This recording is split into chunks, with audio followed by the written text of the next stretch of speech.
Today on PHNX Sun Devils, we're talking about what everybody in the world is clamoring for. They can't get enough of it. Assistant Special Teams Coordinator talk coming up after this.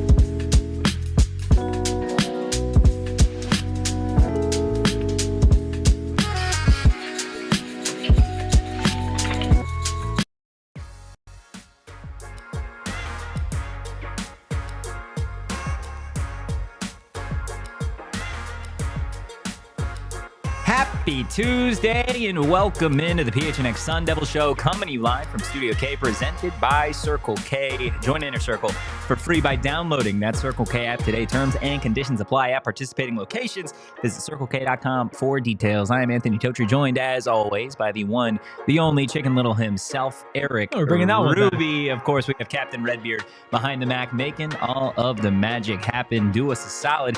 Hit that like button, hit the subscribe button, drop a 5-star review wherever you get your podcasts. Erik, we got a lot to get into today. We do, and we have a live studio audience. We have a live studio audience today. We've got ASU football discussions, of course. Kenny is cooking both on the transfer portal front. We discussed it yesterday, got interrupted live by several players committing to Arizona They can State. Always interrupt us. If that's how we're going to get interrupted. I'm cool with that. We'll talk about one of the ones that committed after yesterday's show. We're going to be talking a little bit about an assistant special teams coach that could be headed to Tempe sooner rather than later. Also, we're going to get into Jaden Rashada. Could he be back in Tempe soon? And then, of course, you got a hoops game tonight, so we're going to do a little factor cap at the tail end of today's show for Bobby Hurley's Sun Devils. But Erik, yesterday, of course, was a big day for Sun Devil fans, being able to lock in a new wide receiver, Jaron Hamilton, of course, the Alabama transfer, getting Nyland Green, former Georgia and Purdue corner, kind of adding to what the Sun Devils did over the weekend, getting some guys to bolster the trenches. And another one, I was literally going to get groceries for 10, 15 minutes tops. Just trying to live your life. I'm just trying to be an adult, you know? Good on you. Trying to take care of myself, get some food, get some groceries, and I get back to the car. And you have me blowing up your phone saying, what are we going to do about this? Kenny's getting more guys, Brian Carrington, all these. I mean, it just happens. They don't stop cooking, and they didn't stop yesterday afternoon adding former Purdue cornerback Kyndrich Breedlove, 5'11", $185, the second corner of the day for Arizona State. It was interesting. I wouldn't have tagged that as a room that needed to get two transfers of that caliber, but we're looking at on paper because Breedlove, contrary to the other Purdue corner, Nyland, who is former 5-star, like a lot of potential, not a lot of numbers. Yeah, Breedlove has the numbers from last season: 40 total tackles, 4 passes defended, 3 interceptions, which is the most on the team. I believe they had 4 total interceptions as a team. Purdue was a bad football team, right, by the way. But they're always, like we've mentioned it, diamonds in the rough. Yeah. Right? And it feels like you've got one of their players with the most potential from that class, and then you have one of their best players as far as already performed at that secondary, where you were probably going to be leaning on one of those two, I feel like, to be your nickel. I'm not exactly sure what kind of corner and where specifically Breedlove fits into the best. I don't know if you have a better idea on that, but it feels like with his experience on the team, not that he's going to be promised to be a starter, but I feel like he's going to be competing for a starting spot. And that only starting spot that really is up for grabs, as far as we don't know who would slot in as number one right now, is that nickel corner spot. Yeah, he is a little bit smaller, so I think that probably fits in to that nickel corner spot maybe a little bit better than Green does, or maybe even better, than some of the guys that we talked about yesterday, like a Tony Lewis-Nkuba or Chris Johnson or Rodney Bimage. I think being able to get a guy like Breedlove, who has played, again, a lot of college football similar to Green, right? I think he slots in better there. But again, kind of like the discussion we had yesterday, do you maybe potentially experiment with some of these guys? I think a lot of our offseason conversation, though, has been, hey, maybe we start talking about moving some of these safeties to corner, right? Like, think about it. This past season, they moved Shamari to nickel when Ed Woods left, right? Yeah. And now Cole Martin's gone. Shamari was previously a safety, right? Montana Warren, who played nickel the first half of that college football playoff game, came to Arizona State as a safety, spent a lot of time in that safety room. Do we see the Sun Devils maybe experiment with that? I think trying to get outside of the box a little bit, right? We already talked about Xavier Alford and Miles Rouser as two guys who were massive pieces to this Arizona State defense last year coming back, but we haven't really explored the conversation of like, okay, do they experiment with those guys instead? Do they move? Yeah. Do we we move move? around Do we the move? experienced players who are already comfortable in the Exactly. system? Do we move rather than the new players? Do we move a Miles Rouser down to that nickel spot? I personally don't think so. I think I love where he's at in terms of coming downhill. I'm not maybe as confident in his coverage skills. Again, we didn't see a ton of that, right, and what he can do in man coverage. Same with Xavier Alford. I'm more confident in his coverage skills, his ball skills. But I love him being able to come down in the box and kind of do what he does. But there is the defensive back that you were able to get from Washington State as well, right? And an Adrian Wilson. Do you move him there, or do you like? There's so many. Well, moving you're pieces gonna rotate too as well. Like there's going to be people coming in and out, but yeah, you need the established positions. I personally, and spring ball will tell a lot about kind of where they have as an idea of where these players will go. But I'm leaning more towards let's not shake up what was working last season. Don't shake it up. I would say I want to keep Ghost where he is. I want to keep X where he is. And Javen and Keith were so good. They were. Like there were times where, they were getting targeted and maybe opposing offensives saw them as a potential weakness. But each time that happened, they ended up making huge plays, whether it was a PBU or an interception, especially in Javen's case against BYU and then, of course, against Texas as well. It's like almost don't mess with a good thing. If it ain't broke, don't fix it. And so I feel like throwing Breedlove in, just walk with me here, like starting nickel. Okay. Right? Starting nickel over Nyland. Well, it's just the thing with Nyland is that like these two played on the same team before. They did. And this guy was CB1. A different position, right? If he's going to be moving to nickel than what he was playing before. But as far as like on-field production, Breedlove has had better on-field production as of late. To me, that leans towards you're going to find a playing spot earlier or at least be playing more often. I feel like that's a logical like walk with me here. Do you disagree? No, I hear you. I think Nyland has the opportunity and maybe over spring ball and fall, you see so much potential in this guy that we're actively having this debate, right? But I feel like Adrian Wilson probably is going to be like a rotational piece. I don't really see him starting as of right now. I think if you had to put corner or safety. Yeah, neither. Okay. I think the only starting spot that's up for grabs is nickel. Yeah. In my opinion right now. I think those are Javen, Keith, X, and Ghost. Those four, it's their spots to lose. Mm-hmm. And I'll be honest with you, if I'm putting money down on it, I'm not going to bet on them losing their spots over spring and fall. I don't think Javen or Keith are losing their spots. I don't think Ghost, who led the team in tackles, and I don't think X, who's X ain't losing nothing. X is probably the most NFL ready defensive prospect that they have. Yeah. Next year. So it leaves one open spot, and like Brian Ward said, nickel is the easiest position for their defense to kind of figure out. For this defense, this defense specifically, not defense in general, which is interesting considering you put in somebody who hadn't played nickel at the start of the Texas game and they got exposed. One of the most difficult positions to play on. So I feel like that was not like lip service, but I do think that was like underrating it a little bit, especially going into the Texas game, talking about how it's a simplified role. Texas showed you that it's not. So for me, you lean on the person who has that experience if they're comfortable in that role, which I feel like that's like you have a conversation with a kid like Breedlove, who, again, 40 tackles, 4 passes defended, and 3 interceptions, right? You talk to a kid like that about where you would actually fit in on this defense, and you're not going to promise playing time, but realistically, if you're breaking it down, say your spot would be nickel corner, is if you are going to play the most, we would need you to be the most comfortable there. Yeah. I don't think you get a player like this and don't expect him to at least compete for that starting spot. I'm not saying you hand it to him, but what he's put on paper and on the field so far versus a Nyland or an Adrian, it is a pretty big difference. Yeah, and I think, again, like it's all discussion, right? I think Adrian, again, coming to Arizona State as a safety, I think that makes a lot of sense, right? Especially considering you lost Kamari Wilson in the transfer portal.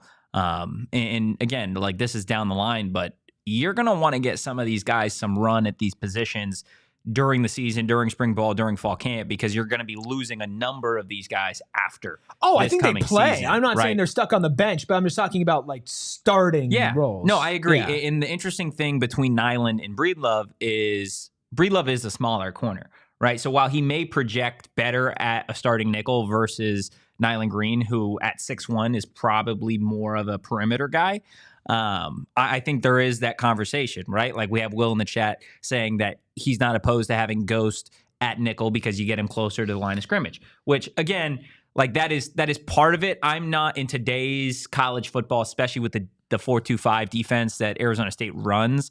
I'm totally okay not having a guy like Ghost at nickel closer to the LOS simply because at that safety spot, he comes down frequently anyways.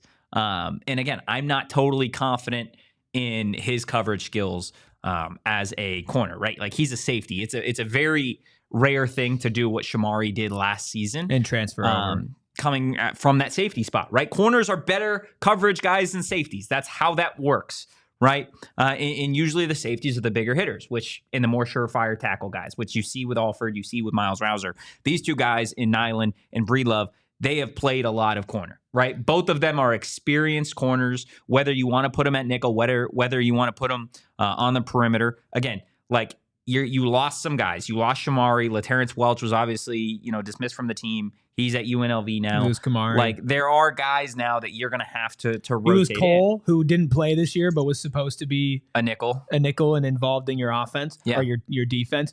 Well, okay, so let's explore the Ghost part of it as well. I don't ask this question to, disparage Ghost, but his style of play. Yeah. Right. And he got better over the years, a little bit more reckless in that position. Do you feel like, because I don't believe the nickel is simplified thing from Brian Ward. I'm sure it's maybe more simplified in the system, but I think it's still going to be one of those positions where you have to make some insane split-second decisions. Yeah. And we've seen Ghost do a really good job at that. We've also seen him not do a great job at that. Lose his temper from time to time. Is that a position that you feel like you would rather have Ghost adapt and learn to that nickel position over the season and open up a more clear fire shot? But I mean, again, then you're opening up a safety spot. Yeah, no. Right. And then so because you're talking about two corners. Correct. Right. And then the two corners in Keith and Javen, I'm not moving them. No. I don't know. Would you move either of them to nickel? No. I'm not moving either one of those guys. You're either playing these two corners that are coming in, if they are playing or if they are starting, right? If there's one starting spot, you're playing one of them out of position either at safety or at nickel. Yes, but you could also, like, this is another thing. When we're talking about out of position, right? Like, nickel is technically an out of position spot for a perimeter corner, right? Because of the way that you have to play that position. You don't have the boundary to really play off of there. You are in such a vulnerable state to be a slot corner. So it's that could be out of position, again, for those guys, whether they played perimeter outside corner at Purdue or Nyland at Georgia. Like, it's going to be, I think, a learning process for both of these guys. If I had to say who would I want there, again, like it's a rare situation, right? Like Green is the quote unquote more talented prospect. He's the coming out of high more school. blue chip 5-star guy. He is. Hasn't necessarily lived up to those expectations, but Breedlove has improved year over year for the last couple seasons. Was Purdue's best corner again. Purdue was a bad football team last year, so you have to take some of these numbers like with a grain of salt. But corner specific, like that is a lot of like you can do individual talent evaluation on a bad team for a good corner. You can, but it is, again, like it's such a difficult thing when that team was that bad. Like I'm pretty sure I saw a stat that was like if Purdue started every game last season with a 30-point lead, they would have still only won like 2 or 3 games. That's crazy. How bad Purdue was last year. One of the worst teams in all of college football. But if I had to say like who do I want, assuming they're equal, I'm taking the bigger guy, right? I want the lengthier guy. I want Nyland Green Yeah. Okay. But again, I think there's going to be if he can. Yeah. Well, and that's also spring ball, dude. We might show up to spring ball and it's like, hey guys, Keyshawn Elliott's playing nickel. Stop it. I'm kidding. But I do feel like you're going to see maybe a lot of rotations, and maybe there isn't like a surefire starting nickel at the start of the season. Maybe you think you could do it? No. Yeah. I'm a kicker. Maybe we get through, fall and they're rotating in and out. I mean, we planned on Cole getting a decent amount of playing time, right? And possibly looked at him to be, before they moved Shamari over, like a starting nickel. Yeah. For them, right? He would have if he would have stayed healthy. If he would have stayed at ASU. Oh, he would have been the nickel. He would have. Yeah, odds are he would have been the starting nickel. I don't think you would get these guys, at least both of them. Well, yeah. Again, but that's a separate conversation. Would you rather get 2 transfers that are bigger than Cole Martin, or would you rather have a guy that was in the system last year, whether he played or not? He's in those meeting rooms. He's in the mental reps. He's a smart guy. Would you rather have Cole at that position, right? Like that's a separate conversation. Will in the chat, Ghost already knows the defense and had the most tackles with 5 DBs. The safety could switch responsibilities, especially on deep routes with the nickel, and allow nickel to play underneath, run fit. Yeah, again, we're talking that's a schematical change, right? When you're talking about you're adjusting the position and you're adjusting the defense and the coverage based off of who you have there. I'm not sure that's what Brian Ward wants to do. I don't think you're trying to adjust scheme based off the individual. I think you were trying to have the individual adapt your scheme to what you that's why you bring in the player. Brian Ward's scheme is what attracts players here. Yeah. And it really is, like, we have to give so much credit to the individual players, but like Brian Ward's scheme is what helped power ASU's defense to be good enough to be playing in the college football playoffs. Like, how he coaches and the adjustments he makes are why guys like Breedlove and Nyland Green want to be here. Yeah. So you don't bring people in to change and adapt to them. Like, Arizona State itself is a system. We talked about it yesterday with 5 stars, 4 stars, whatever you're going to bring in. Nobody that's coming in here is changing how things are ran or what your identity is. These coaches and these coordinators are locked up. Right? There are a bunch of returning players. You are going to fit in to what Arizona State runs, not vice versa. Yeah. Right? So the answer to this question about who's going to play nickel is who in Arizona State system is the most comfortable. I think right now you lean towards a returning guy, but once you get through spring camp for nickel. I think if you're most comfortable, and then through spring and through fall camp, like I'm speaking about right now today, then through spring ball and fall camp, you see if any of the new players are comfortable in fitting into the system that Arizona State runs as far as what they need out of their nickel. And if they are, then you don't move people around. I think Ghost moving to nickel feels like the most likely out of the returners. Interesting. Would you disagree? Yes. Who would be most likely to be moved to nickel then? I don't think any. I think if we're talking about somebody that's already on the roster playing nickel, I think they would opt to go with Montana Warren. Yeah. I'm talking about starters that would move. If we're starting 4 returners and a new player, then if one of the returners had to go there, asking them to play a completely different position at that point, right? I'm not saying I'd love that. I'm saying if I had to choose from the returners, it would be him. Technically, Montana. You're returning starters. Returning stars. I'm moving Keith. You're moving Keith. If we're talking about returning starters, Keith is a natural corner. He's a natural cornerback. These are good problems to have. They are good problems to have. We're talking about depth, and we're, and we can continue this. We do have to take a break, but I trust Brian Ward and Kenny to figure this out. We were talking about offensive line being shuffled like a week before the season, right? Like, obviously you had Cole in your game plans. He gets hurt early in the season. You adjust, right? Shamari. They've switched their starting left tackle. Yeah, Shamari shifted positions going into this season. Like, it's definitely possible, and they could do a good job with it. And they have a long time. These are not second window commits. These are first window commits, right? So correct. You already have them, in your building ready to start, like, preparing for this. Yeah. And so I'm sure that they had an idea when they brought these guys in. But we could talk more about this and a coordinator and Jaden Rashada and a little basketball. But first, we have to go to our first break. Would you agree with me, Erik, that there has never been a better time than to buy stock in Arizona State right now? Correct. Well, look, there's people buying stock, there's people buying cars, and there's people buying houses. And if you are in the market for a new house, the Carol Royce Real Estate Team, they are who you need to call. They're family owned and locally operated with 3 generations of family members serving the Valley of the Sun. Quick math.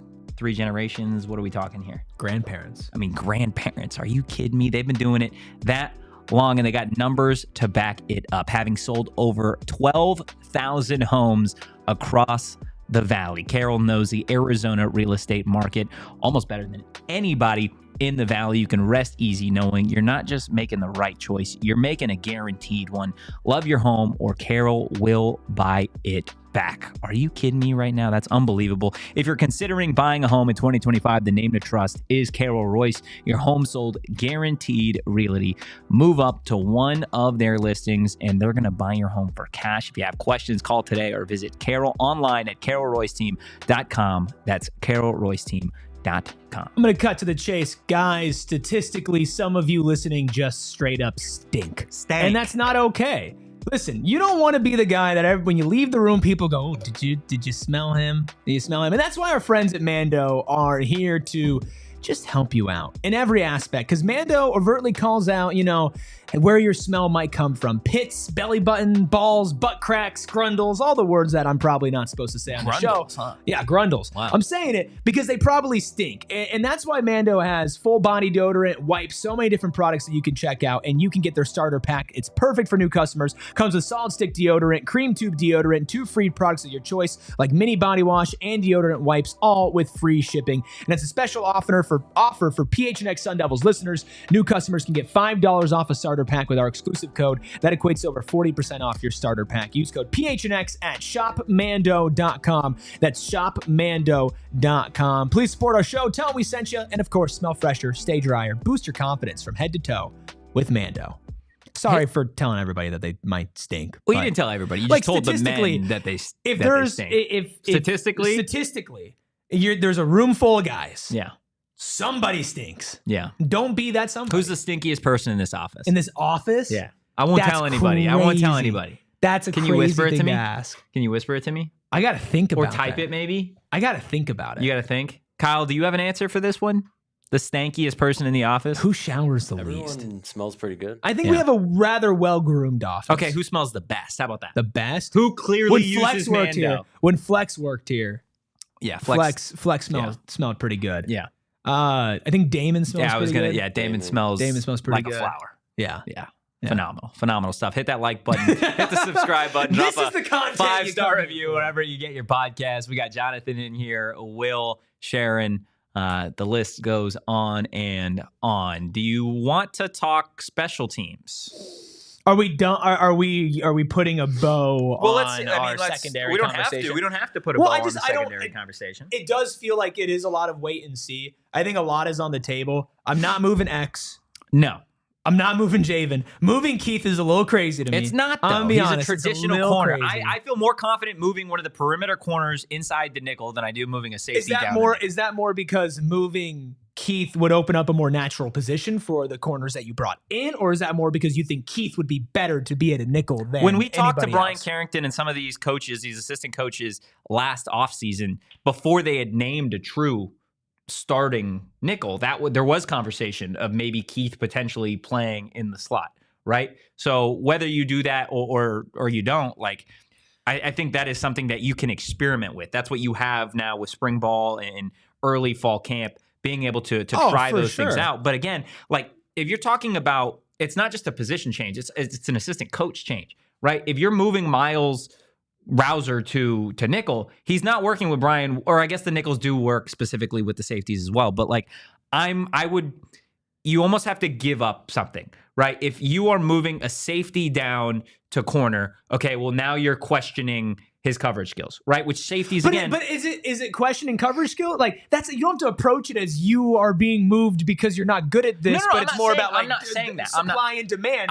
We are demanding something that needs to be supplied. I'm not saying that you're questioning that. I think that is ultimately the question that gets raised, right? If you move a safety down, who again, safeties traditionally are not as good in coverage. They are more surefire tacklers, right? Yeah. They come downhill, they lay the boom, they force fumbles, they're huge in the ground game, right? That's what you get with Ghost and X. Versus, like, when you move a corner, you have that coverage skills, whether you play man, whether you play zone, already there, right? But the question is, okay, how good are you in the ground game, right? So there's questions for either side. And when you say, I can get a 6'2", 6'1" Nyland Green who's played ball at Georgia, or a Breedlove, right, was Purdue's best corner. 5'11", 185, but has produced more and more recently. Yeah, like I think those are conversations you have. I think moving a safety down last year, I don't think necessarily Cole was ready to start at nickel. Obviously, they lost a guy in Ed Woods before the season started, right? Transferring out. Ed Woods. So I think moving Shamari was more of a necessity. And at that point, it was like, wait, this dude can actually play nickel and he can do it really well. You feel like it's almost like, not that they got like lucky, but it's a unique situation to be able to do that with a player like Shamari. I think Shamari's skill set is completely different than the guys that you have. Anybody else that we're talking about right now. Like you're not necessarily replacing Shamari with like an all-world nickel, right? You brought in extra corners to try and fill this void. Talented players. Yeah, one of them's going to replace Shamari, and one's going to be the rotational piece that you lost with LaTerrence Welch, and that's what you have those young guys for too, right? And maybe it start like again as the season goes on, like we see stuff like this change all the time. They might start one way and eventually go to the other. Yeah. I feel like moving a corner, if it is Keith, if we're exploring that, especially because you mentioned Keith. There was some conversation about that going into last season. If you do move Keith, it does open up a more natural transition for a player like Breedlove or Green. And again, Keith's been in the system now, right? And that 2 years, full years, and that could be part of the conversation of like, hey, maybe we would think that you are at your best at the position you were playing last year. Yeah. But for our defense to be at our best and our most complete, it's easier for the sake of conversation, Breedlove being the player. Breedlove to slot in as a corner. You to move down to nickel. We'll see how that works. A perimeter corner. Have you move down to nickel, right? And we'll see how that works. And if for some reason that doesn't work, then we will adjust, right? And then there's always hey, go back to the position that you're pretty damn good at and want to figure out something. Maybe it is a Montana Warren. Maybe it's somebody we're not even talking about right now. Yeah. Right? All of that is on the table. To bang on the table for Tony Lewis and Kuba to get playing time. But playing time and starting are different conversations. Yeah. We'll see some of these guys on special teams. How about that for a transition there? I mean, there you go. You just snap at me? Don't snap at me. It's your talk about the coach. Oh, no, I'm not. I'm going to just sit here in silence until you it's the PHNX Silence Show. Snapping at me. That's all you could come up with? The PHNX Silence Show? Get back on track. It's like, Kyle, can we do something about this? What do you want Kyle to do about it? I mean, he's the plank. Yeah, thank you. He's the captain of the ship. What Where's do you mean? The plank? Did you forget that? Where's the plank? I'll show you later. Yeah. Okay. Pause. Okay. Show you the plank later. It's crazy. It is crazy. Crazy. In the special teams, though, there was a lot of frustration with some of the special teams units this past season, right? You could argue that it was the most glaring weakness on this team. You go back to, the post-game comments that Kenny Dillingham had after the Cincinnati game with the field goals going, as far to say is we're having walk-on tryouts for kickers. Remember that? Remember that? Yeah. At that point, it was, not great, right? The special teams were an issue. Consistency was an issue more so when you're talking about that unit, right? Being able to, if you're in field goal range, which I don't even think you could go back to last season and be like, hey, this was the field goal range. Like it was like, okay, it's a flip of a coin. Wherever we're at, if he hits it, he hits it. If he doesn't, the we'll yards try the did other not guy. matter. No, it didn't. It was just being able to be accurate at that position. And I know there were people after the season calling for Charlie Ragel's job, which that disagree. I disagree. But he's obviously back on the staff. You went and you got a kicker in the transfer portal, and now it sounds like you have got a new assistant special teams coach, Jack Nudo, who worked under Chip Kelly at UCLA, and then this past season under one of the top young coaches, Jeff Ferris, at Austin Peay. Again, he's going to report directly to Charlie Regel as the assistant special teams coach. Again, this is all reportedly from, I believe, Football Scoop. Yes. So keep that in mind with a grain of salt here. But Nudo has been, kind of all over the place in terms of coaching, right? This isn't his first stop at Austin Peay, UCLA, I believe a few other spots as well. How do you feel initially about adding another assistant special teams coach to replace Matt Butterfield? I'll just say this. Obviously, I don't know a ton about Jack Nudo. right? Yeah. I'm not up late, grinding film about what Jack Nudo is doing. Yeah. Okay. I would be so violently concerned with your lifestyle. No, honey. No, honey. If that was... We'll talk later. I got to see what Jack Nudo's doing with Austin P. Yeah. Okay. Like, serious things are going on. But the talk about this guy is that he is one of the brighter young minds that was at the FCS level, and is somebody that, as far as like future goes, could be 5-10 years down the line one of the hot young coaches. Well, at that point, how young would he be? I mean, we can't grade it on the Kenny scale. He would still be young. Yeah, I guess that's fair. Because not everybody's going to be in your mid to early 30s coaching a team to the college football playoffs. Yeah. Only one guy is going to do that. But I'm excited because I think this falls into the same place of ASU opening up their practice to lower level coaches, as far as just like, where you play, not skill level, but FCS, like D2, D2, D3, NAIA, all of that. I think Kenny opening up that door, like we mentioned, was a two-way street of helping them. But also some of the brightest young minds are going to come from there. I don't know if he's going to be that person. Yeah. But I think that it's nice to continue to get fresh, new looks in here.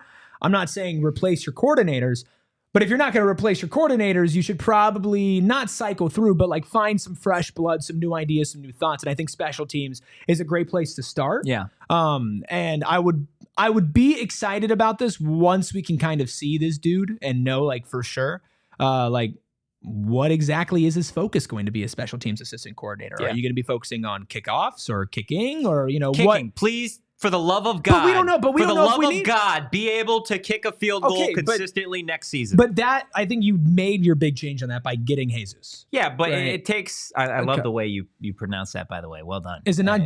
No, yeah, I think that's correct. Okay, sorry. Yeah, I just didn't expect that to come out of you. My inner gringo on. Yeah, just inner gringo. My nickname on the my nickname on the Sun Show was Gringorilla. Gringorilla. Yeah. Wow. I'm just, You think you give me crazy nicknames. The over on the Sun Show. Gringorilla? Unedited Google Doc was the craziest one. Wow. Isn't that nuts? Wow. It's accurate, but it's nuts. An unedited Google Doc. Yeah. Frosted Flex. White Noise. White Noise is great. White Noise. I love White Noise. That's almost too good, though. Right? It's like, it's fitting, but I like it. You got some good ones on this show. Dude, you called me Phoenix for like 3 weeks straight. Let's get something clear. You dropped Phoenix. Not. Yes, you did. No, I did not. We have to go to an ad break. You were the first one to say Phoenix. I messed up the word Phoenix in an ad break. Okay, speaking of, shush, we got an ad break to do. This guy stresses me out. He shushes me. He snaps at me. You know what that means? I got to indulge in some Colt Cannabis later tonight. Shout out to our friends over at Colt Cannabis who also sponsor PHNX Puffs, which is a diehard exclusive live stream that myself and other producer Wildcats co-host Kevin Thomas just smoke weed and talk to you guys. It's pretty cool. I mean, that's like the concept of the whole thing, basically. Yeah. We talked about the best, worst, most overrated TV shows of all time. We watched a trailer for a movie together. Sharon was in there. It's so much fun. That's because Colt Cannabis is so much fun. And right now, you can get Colt Cannabis at True Leave locations across the valley, including a True Leave exclusive magic marker. I could tell you from personal experience, It is magic. That's the strain, magic marker. Oh, wow. Keep up. Okay, are you on some Colt Cannabis? Potentially. You might need to be. And you can check out a new True Leave location opening up in Maricopa. Just opened up a couple days ago. Go to trueleave.com, find your local shop or place an order and tell them that Anthony Totri sent you and say it sternly. How stern? Very. Very stern. I guess that's fair. Look, guys, if you're watching for the very first time, you're probably sitting back and you're like, man, I love what this studio looks like. Well, so do we. And it's all thanks to our friends over at Circle K. This is Studio K. It feels like the official PHNX Sun Devils studio. Own this place. We do own this place. And we love our friends over at Circle K, not just because of the lovely snack cart and the sign that we got back there, but because they help us and they're helping you guys save money every single day with their free membership program called Inner Circle. Literally, take your phone out right now. In the next 30 seconds, you could sign up. Go download the app from the App Store, enter your email and phone number, and guess what, Erik? That's it. You're fully enrolled. That's it? That's literally all it takes. That can't be it. It is. After that, That's all too you got to easy. do, pull up to the pump, type in your phone number, and you're going to start getting deals like saving 25 cents per gallon on your first 5 fill-ups. And if that's not enough, you can save 3 cents per gallon every single day. Join Inner Circle for free by downloading that Circle K app today. Terms and conditions apply at participating locations. Visit CircleK.com for details. Soup in the chat. Special teams where good kickers can be hard to find. It takes a certain mindset to relax and kick on that stage. Desert Stro in the chat. What kind of NIL deal can I get to sign up for online grad courses just to kick field goals? For Wait in ASU? line, Desert Stro. Wait in line. We're doing that this offseason. We're having you kick field goals. That's fine. 50-yarders. 50 yarders? Easy. I don't no know chance. about all that, No, man. no I don't know chance. about that. Also, No real chance. quick, before we continue our conversation, I do want to slightly take it off the rails just for a quick second. Sure. You said on PHNX Puffs you guys were discussing the most overrated TV shows of all time. Correct. Where did we land? PHNX Sun Devils land? No. Where did you land? The conversation was started because the two shows, Friends and The Office. came up. Why Friends? Why does Friends always get tossed in there? Friends is a quality I TV agree. show. They're both quality TV shows. I've never seen. The Office. I've seen like an That's episode. kinda crazy. I've seen like an episode. See, I used to. So I've watched like all of Friends and I've watched like all of The Office, and I don't really watch either of them anymore. I think they're both quality shows. Yeah. I do think that they are overrated. Both. But I think that's just because they're so popular. I don't think it's to like take away from the show, but yeah. like it's like all some people talk about. Yeah. Well, I mean, Right. I don't know what kind of circles you hang in, but The only ones I talk about. that talk about The Office Friends and The Office it's all insufferable. times. I need to Yeah. find new friends. Yeah, I would say so. Yeah. Yeah. So that's where you landed on those two Those shows? were the two that sparked the conversation. You're just gonna have to go if you're a diehard. We posted it up on the website. You're gonna have to go check it out. You can check it out. You know where it is. I almost joined the stream at Aw, like 8:50 That last almost night. counts for something. I mean, this guy's just he's just mean. Just mean today. You do need to get in some of that I do Colton need to get True some- Leave stuff. Like, Yeah. just tone it down, okay? Sorry. Chicken Little, Jose Perez, There you Venus, go. all Keep of it those going. nicknames. All of the names Dog that legs? you... Oh, I didn't call you dog legs. Shane called you me old dog legs. Old dog. See, that makes it so much worse. Old dog legs. I Old mean, dog you don't legs. have... You got some pretty long legs, so I wouldn't say... Old dog long You're legs. more like grasshopper. That's Grasshopper? Yeah, I could see you being that. Gringo grasshopper. Oh my gosh. That might be fire. That's like a WWE name. Yeah. The Gringo Grasshopper. I'm here for that. I don't know how to, steer back into what we're talking about here because I don't think there is a clear way Are we to still go. talking special teams or are we moving on? Um, I'm gonna be honest. I'm probably okay on you special teams. you don't want to talk special teams anymore. I don't think I need to talk about the assistant special teams coach. Jack Nudo, who by the way, I was No disrespect to him. I think he went to Brophy. I think he played football at Brophy. I could be wrong on that front, unless there was also a guy named Jack Nudo that played football at Brophy and graduated in 2012. But that's when he graduated? Listen, there's this thing called the internet where you type in someone's name and it tells you just about everything you need to know about that individual. So Not then- sure if you're familiar with what Google is, but it's pretty. See, that could be him. Could it not be? Hold up. I'm gonna do some investigative See? And journalism. that took you what? All of 30 seconds, didn't Well, it? it was just weird the way that you said it. Like you knew his social security number or something. No, I do not. But if anyone wants to share that, probably don't on that front. Yeah, I think this is him. Boom. Look at that.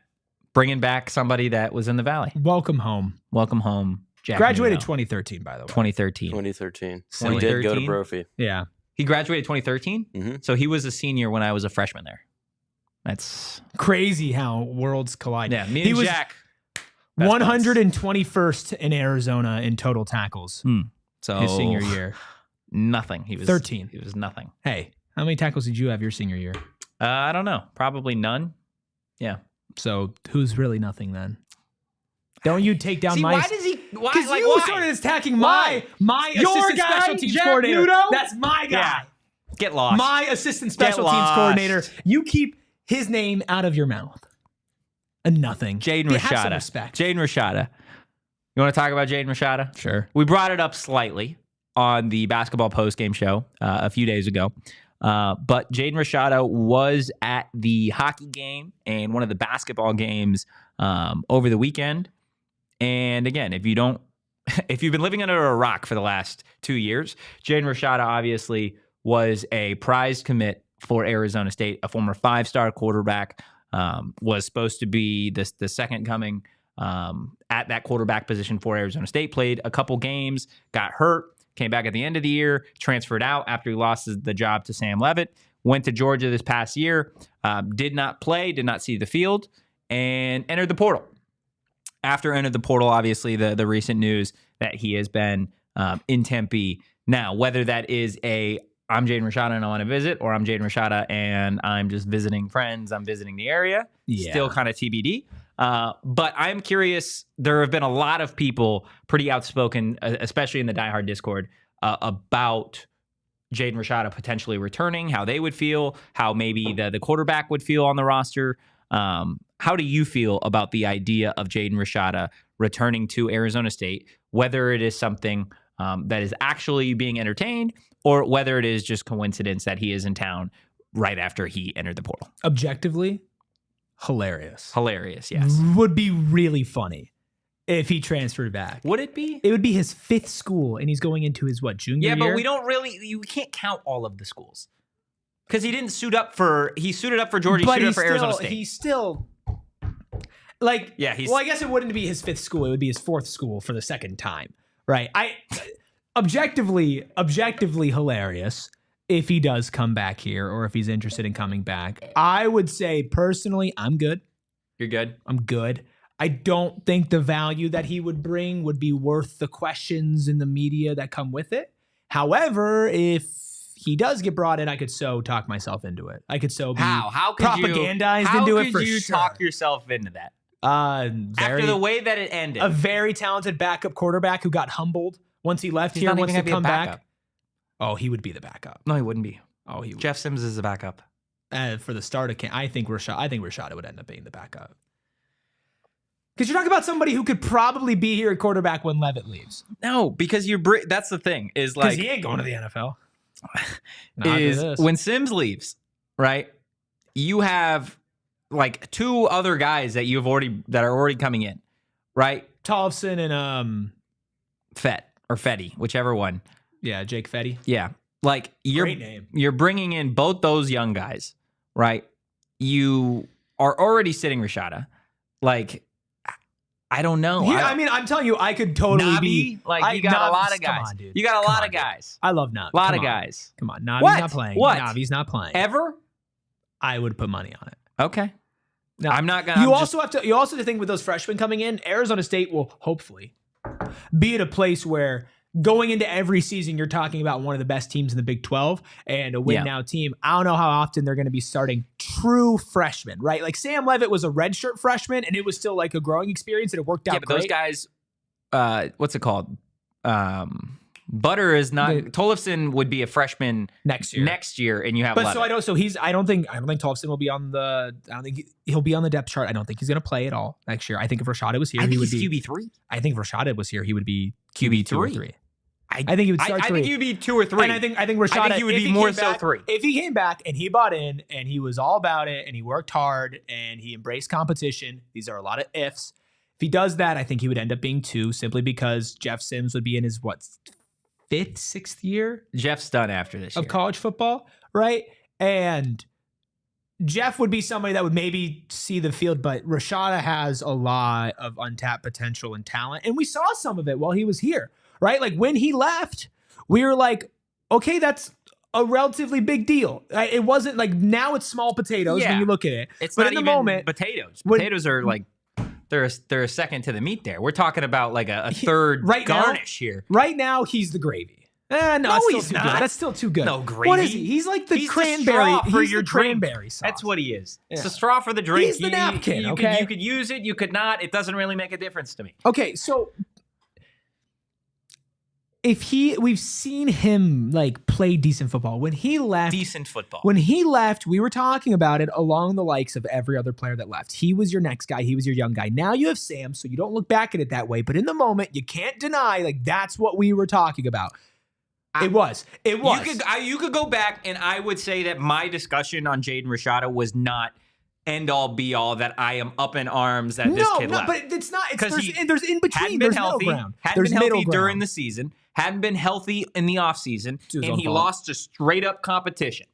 And then left. But I get that, which I'm saying I wouldn't bring him back. But if he is back on this roster, He was average in a sample size, though. Not good. Think about it. Yeah, but with big potential, right? Big arm strength, whatever. I'm done with potential. You just won the conference last year. You went to the college football playoff. You're done entertaining potential. Okay, but come on. It's not like Jeff Sims a world beater, dude. I'm not here to but hate you don't on need a Jeff world Sims. beater. He's your backup quarterback, dude. This is such a funny conversation. I don't need somebody that's going to go light this the world is genuinely on fire. hilarious. I need somebody to hold the snap for extra points. 13 days ago, we were playing in the college football playoffs, and now we're talking about would Jaden Rashada be QB2 or QB3 on this team. He'd be QB, doesn't matter. Hilarious. What do you think, Captain Redbeard? You want to know what the chat thinks? I do, actually. Oh, you put in a poll? I put in a poll. 83% QB2. Oh, you're getting cooked. Gosh, cooked. I don't give a I think rat's QB3. behind He shouldn't even be on the team. QB3, dude. He's not going to be on the team. Yeah. No, I don't think he's going to be on the team. Will in the chat also mentioning Cam Dyer is the year with Butter. Dyer is going to be more of a wide receiver, I believe, than a quarterback. Also, congratulations to Dyer, back-to-back Gatorade Player of the Year in New Mexico. This guy coming to Arizona State. Really excited to see. And that's, again, when we were talking about Hamilton and the addition yesterday and all the wideouts, we didn't even really discuss what Dyer. It's going to be hard for a true freshman to get playing time. But he's a big dude. He is a big dude. He is a big dude. I want to say he's 6'4". Let's see. So just slightly smaller than me. Yeah. 6'4", 202 pounds. A 4-star, back-to-back Gatorade Player of the Year in New Mexico. Kid's a dog. Excited to see what he does, whether he is at quarterback or wide receiver. You'll see if they were in a worse spot, you'd probably see him run some trick plays with him, but it's good to have somebody who can launch it downfield. He'll be a wide receiver. I had too many quarterbacks already on the roster. I mean, I'm okay without Jaden Rashada. You're okay without Jaden Rashada. I will sleep fine knowing that Jaden Rashada Will is you? I don't not know. a You Sun seem Devil. to get pretty animated. I said I could be propagandized into it, which I don't even know that's a word. But yeah, you just made up words. It fits though. It's fun to say. Say it. What'd you say? Propagandized. Propagandized. It's fun to say. Captain Redbeard, can you say it for me? Can you wait? I'm going to close my eyes. I want you to say it like you're reading an ad to me. Yeah, I want it to be like the voice of God raining down on me. Just that word. Just propagandized. But I need like oomph behind it.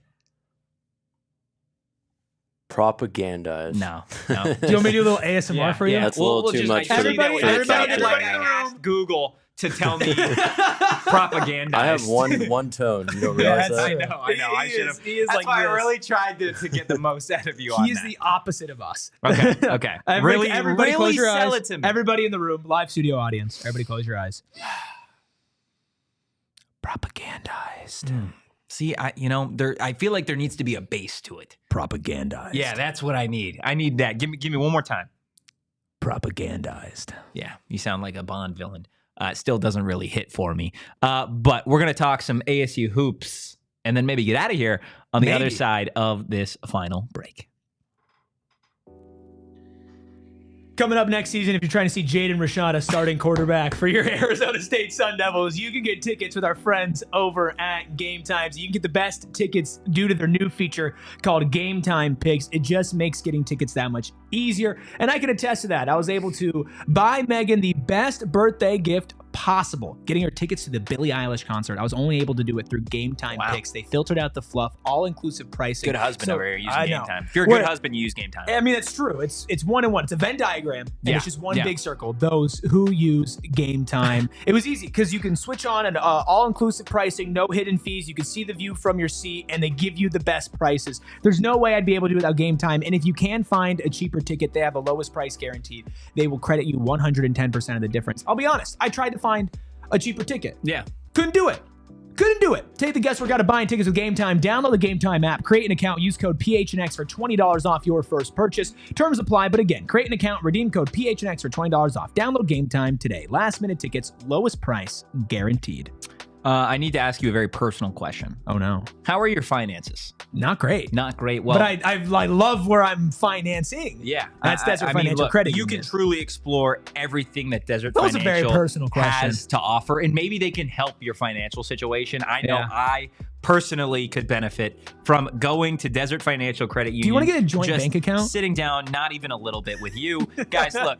Desert Financial is the official retail banking partner of Arizona State University, and for more than 84 years, Desert Financial has been Arizona's largest, most trusted local credit union, dedicated to creating exceptional experiences by giving back to the community and providing financial solutions that make lives better. Look, when Erik and I are talking about our finances and maybe how we can better handle them, I would say you could look to DFCU for everything: checking, savings accounts, mortgages, loans, credit cards, investment options, and so much more. Now is the time to show your ASU team spirit. Open a free checking account online and get $200 plus your choice of 3 Arizona State University Visa debit cards. Go to desertfinancial.com/ASU to get started. Again, hit that like button, hit the subscribe button. We are going to transition.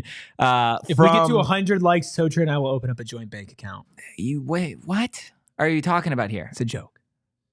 It's a joke. Yeah, but what if we hit the like well, total? It wouldn't be the last time or the first time that we make dumb promises that we don't think is going to hit and we have to pay up on. I am not. It doesn't matter how many likes. Let me just get that clear. I don't care if there is 1,000 likes on this video. I am not opening a joint bank account with Rubus over here. That's not happening. Captain Redbeard, maybe, potentially. I've seen how frugal this man is with his money, and I want to keep my money somewhere safe where I know it's just mine. I'm just spending all your money. He's just. Could you imagine? He's just a spender, dude. Like, the show gets really awkward and like tense because I'm just spending all your money. Yeah.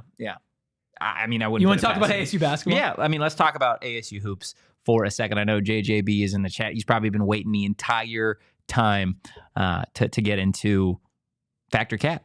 Brought to you by Branded Bills. Elevate your brand with Branded Bills, the perfect headwear and apparel. Use code PHNX for 20% off your first order. Erik, Arizona State basketball, a 9 p.m. tip tonight against the UCF Knights, an 11-4 Knights squad going up against 10-5 Arizona State. Factor Cap, is tonight's game against UCF a must-win for the Arizona State Sun Devils? Let's let this one breathe a little bit. You should let it exhale. Take a moment. Everybody think of your answers in your head. This is absolutely so a dramatic. must-win. These next 3 games, UCF, Cincinnati, West Virginia, 2-1 at the minimum if you want to be serious. 3-0 if you want to make a statement. You need to win this game. UCF is, 11-4, 2-2 in conference. They only lost by 8 to U of A. They lost by 51 to Kansas. And they beat Colorado, a team that ASU blew out by 1. Right? This is a must-win. These are one of the teams in the Big 12 that you have to put away to separate yourself. Because if you lose to the UCFs of the world, if you lose to the Cincinnatis and the West Virginias, these non-ranked Big 12 teams, you are going to start rapidly falling to the bottom of this conference. And for morale, William says vibes are mid, scheme is bad, must-win game 100%. Desert Stro says not a must-win, but need to win. JJ says vibes are bad on the hardwood. Hate to say it. Is it over? I don't think it's over, but I do think that if you lose to UCF, the conversation's going to get a lot worse. And then if you go on and you lose to Cincy and you lose to West Virginia, which as much as you need to go 2-1 or 3-0 in this stretch, all 3 of those are losable games. Yeah. Like you could get beat. West Virginia's beat Kansas without their best player. They're 12-3 right now. Cincinnati was ranked. They're 10-5, but they're 0-4 in conference. Again, a ranked team going into conference play is 0-4 in the conference, right? UCF, we mentioned 11-4. Beating the Texas Techs of the world, the Colorados of the world. But again, they're beating mid teams. Right, but that's what I'm saying is you can't just be a I hear you. You got to establish yourself. Those are the expectations we established this season. Because then you have number 2 in the country, Iowa State. Ouch. And then you go back to you take on Colorado. I'd say that's a must win. Any game not against the elite in the Big 12 is an absolute must win. Interesting. You only have 2 Big 12 games. This conference is elite in itself, though. Yeah, but you only have 2 Big 12 games with ranked opponents as of right now. You have Iowa State and then you have Houston. No other Big 12 team on Arizona State's schedule is ranked as of right now. Currently, Arizona will be ranked by the time Arizona will be ranked. Kansas State will not be ranked. Kansas State's not great. Worst team in the conference right now. Right? Like Oklahoma State's not going to be ranked. Okay, they're 9-6. They're 1-3 in conference. Like you need to beat the Kansas States, the Oklahoma States, the Colorados, right? you have to get revenge against a BYU team because BYU's not that great and they wiped the floor with you to start conference play. BYU's 1-3 in conference play. Their one win is just dog walking the Sun Devils. Yeah, right. I think that's fair. You have to separate yourself a little bit here. And they don't do that if they don't win tonight and one out of the next 2 games. Yeah, I agree. I think tonight is a must-win game. That's a no from me in the chat. Says, can Kenny Dillingham call the plays Please. Tonight? I'm cool with that. It is going to be a little bit of a tougher challenge. No Joe Santanen tonight. Bobby Hurley mentioned it on his weekly radio really show. Tough. So you're going to be without your most pure score that you have. And going up against a UCF team, again, that they've got some guys, right? I know that you immediately look at UCF and you don't think a whole lot of this program, but they are 11-4 on the season. They're leading scorer, leading rebounder as well. Keyshawn Hall, a junior guard, 6'7", 235. He's a big dude, really pure scorer as well. Shoots 40% from the floor. You're going to have to find a way to match him, right? I don't think this is going to be a scenario where you're going to be able to get, okay, Bashir goes for 10 and Quaintance goes for 10 and Adam Miller goes for 10. I think tonight you need somebody with Joe Son out. So you need somebody on the floor tonight to say, give me the rock. I'm taking over. I'm winning. I think it's either BJ or Bashir. I think I'm still waiting for Adam Miller to be like, you know what? I was here last year. Let me go. Let me do it. Would love it. I don't see it. I mean, I'm not saying that I see it. I'm saying that I think, there's potential from all of these guys. But he takes a lot of shots. He takes I mean, but you're going to have to, one of these guys tonight is going to have to do it. I think if it's you're not able to do it tonight, right? If you're not able to match a team that's got a leading scorer, a leading rebounder, their guy, right? They've got their guy. Your guy's out tonight. And by the way, your guy is a freshman, a true freshman. I need an older guy to be like, you know what? I got you tonight, right? I need Quaintance to do what he does defensively because he's been able to do it against everybody all year long. I need somebody on this 10-5 basketball team, whether it be Jihad, whether it be Freeman, Adam Miller, anybody, to just say, I got you tonight. Whether that's any of them, maybe an Alston Mason. I don't think 10 here, 10 here, 10 here is going to get the job done against a team that's got a guy. You know what I mean? I think that is desperately what this Arizona State team just needs overall. You got to look at Bashir and BJ. Right. Those are the two that can get their own shots, create it on all 3 levels. They shoot threes, they take layups, they can do post work, shoot mid range, they can draw fouls. Those are your 2. Yeah. Those are your guys. If you had to guess specifically tonight, who is it? Bashir.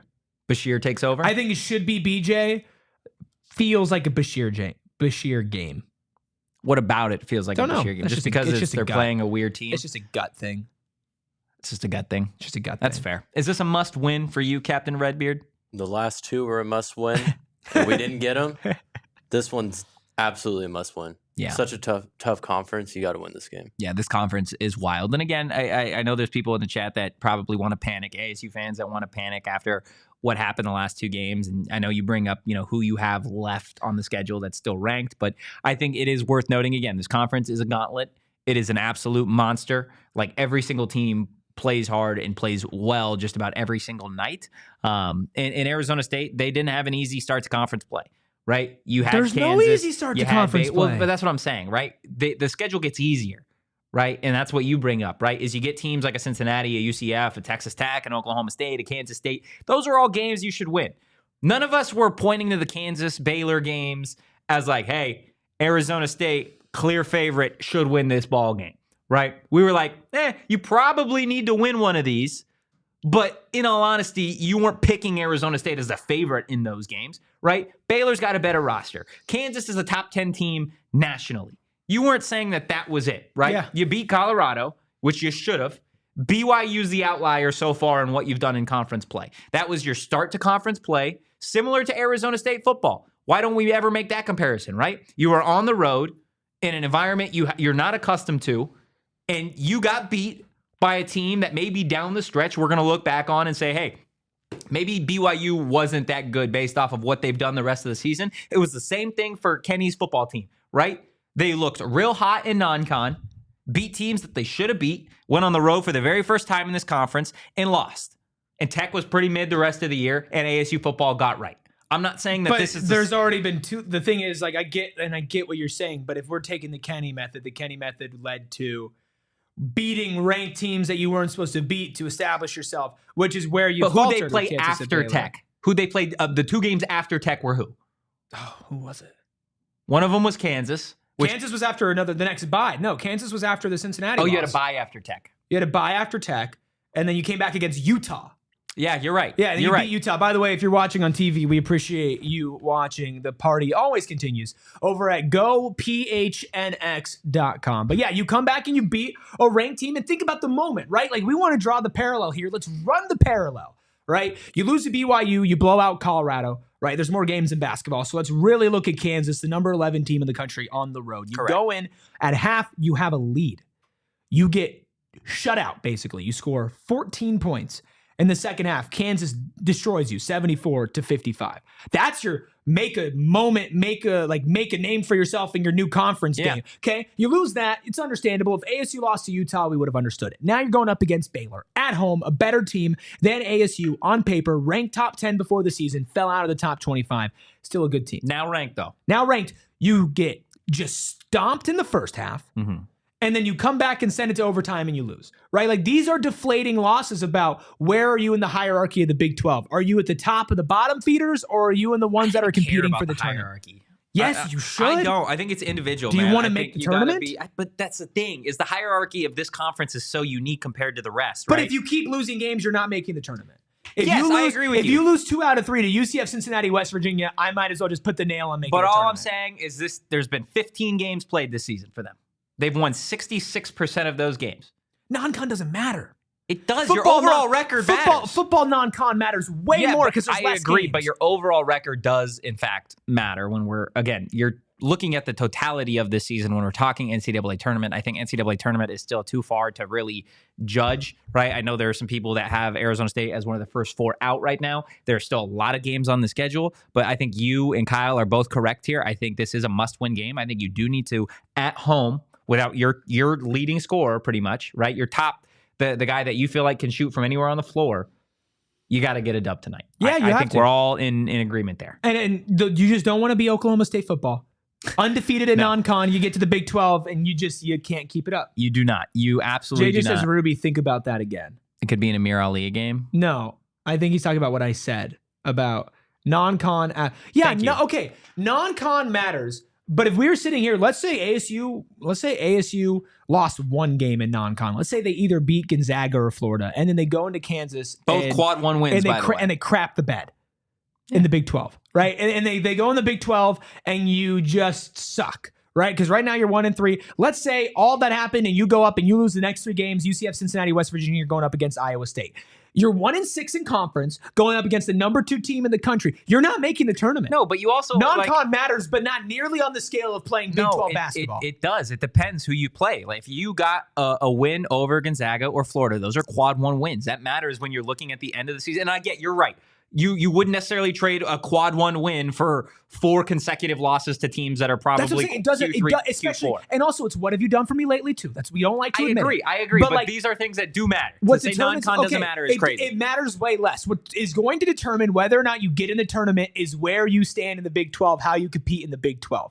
Right? You can have a great non-con. You can beat high-ranked teams early in the season, and we've seen ASU be a top 3 team in the country before we get to conference play. But I'm saying we've seen it. Yeah.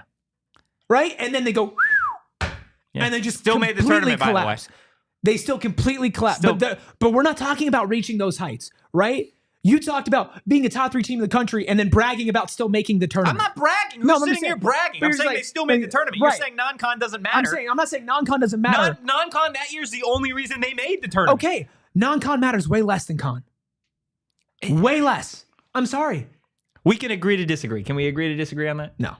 Okay. Let's keep going for another hour. Hit the like button, hit the subscribe button. That is going to do it for today's episode of the PHNX Sun Devil Show. If you enjoyed the content, give us a follow at PHNX_Sun Devils. You can follow me at Anthony_Totri. You could follow the Gringo Grasshopper here. That's great. I like Erik that one. Ruby. That is Erik with a K. You can follow Captain Redbeard, of course, the man steering this beautiful vessel, at K Coop Sports. We will be back on Wednesday.